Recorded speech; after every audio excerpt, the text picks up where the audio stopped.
இதுதான் லைன் கீரைங்க. நம்ம பார்த்தீங்க அப்படின்னா கொள்ளோட வைத்து கடையிறதுக்காக நம்ம பறிக்க போகிறோம். ஸோ நல்லா ஞாபகம் வச்சுக்கோங்க.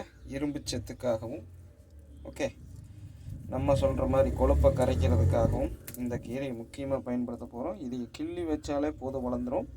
ஸோ இப்போ இதில் பார்த்திங்கன்னா இந்த பூ இருக்குல்ல, இந்த பூவை எடுத்துகிட்டு தான் நம்ம யூஸ் பண்ணணும். ஸோ கிள்ளையிலேயே பார்த்திங்கன்னா நம்ம என்ன பண்ணுறோம்னா பக்குவமாக கொழுந்தா கிள்ளிட்டோம் அப்படின்னா சரியாயிடும். இப்போ பார்த்திங்கன்னா என்ன பண்ணியிருக்கோம், இரவாரத்தில் வளர்த்துருக்கோம். பக்கத்தில் ப்ரெஷர் கீரை இருக்குது. ஸோ கொள்ளு கீரை இங்கே இருக்குது. ஸோ இன்னும் அதுக்கு தேவையானது லைன் கீரை எல்லா பக்கம் இருக்குது.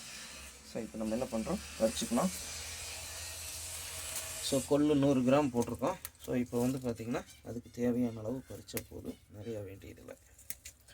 ஓகே, ஸோ ஈஸியாக பறித்து அற்புதமாக நம்ம பயன்படுத்தலாம். பார்த்துக்கொள்ளுங்கள் எனதருமை சகோதர சகோதரிகளை.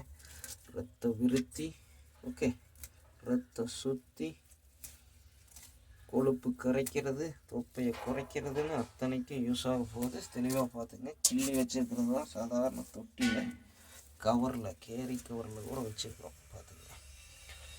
ஸோ தொடர்ந்து ஃபாலோ பண்ணுங்கள். இதோடைய சமையல் நிகழ்ச்சி எடுத்து வருது. நன்றி, வணக்கம்.